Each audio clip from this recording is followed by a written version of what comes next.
Not guilty of... And Vincent Simmons has been sitting for 43 years in prison as an innocent man. After spending 44 years wrongfully imprisoned, a man has finally won back his freedom. But the women who put him there show absolutely no remorse.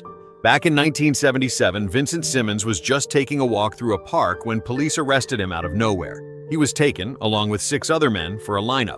Simmons was the only one in handcuffs, and tragically, he was the one the girls picked. Turns out, 2 14-year-old white twins, Karen and Sharon Sanders, had claimed that 2 weeks earlier, a black man had assaulted them on a remote back road. They said they met a black man at a bar while hanging out with their cousin, Keith Laborde, and offered him a ride. They claimed that after getting into the car, the man pulled a knife, forced them into the trunk, and then attacked them. When police asked the twins to describe the man's appearance, they couldn't give any real details. Instead, they said, all black men look the same. Simmons was dragged into an interrogation room where he was brutally assaulted. Still in handcuffs, he was shoved to the ground and kicked in the head by detectives.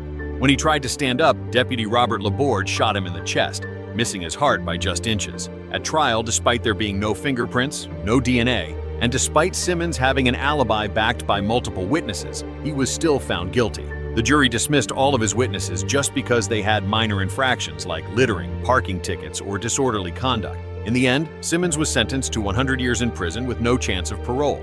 While locked up, Simmons never stopped fighting to prove his innocence. Starting in 1977, he filed motion after motion asking to see evidence related to his case, but every request was denied.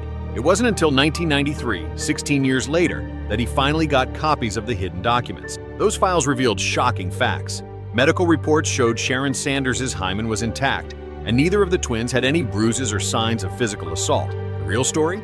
The twins lied, trying to cover up inappropriate behavior with their cousin.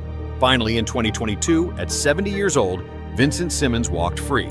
No apology, no compensation. Only his lawyer, Justin Bonus, gripping his hand and telling him, free, man. You free, brother. You free.